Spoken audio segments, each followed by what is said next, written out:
What if everything you thought you knew about right and wrong, duty and virtue, was wrapped up in a single, powerful term? That sounds intriguing. What is this term? It's called Dharma. This ancient concept holds immense significance in Indian religions and goes far beyond its simplistic translation. So Dharma isn't just about being good or following rules? Exactly. While it includes virtues and duties, Dharma relates to the harmony of life itself, the very order that sustains our universe. This is fascinating. So is there a counterpart to Dharma? Yes, there is. The opposite of Dharma is called adharma, which signifies chaos and disorder. Wow.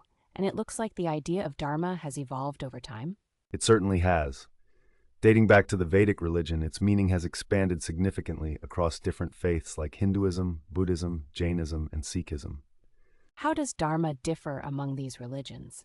Great question.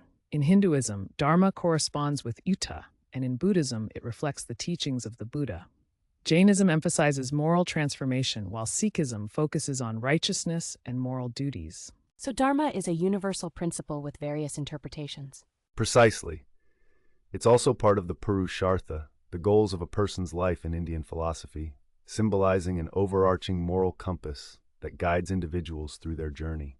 This is so profound. Is there a specific text that focuses on Dharma? Yes, there is an ancient Tamil text called Tirukkuṟaḻ, which meticulously explores Dharma among other pursuits, such a rich source of wisdom. I can see this is just the tip of the iceberg. What happens next? Hold on to that thought. We'll unravel more about how Dharma shapes individual identities and communities in the upcoming chapters.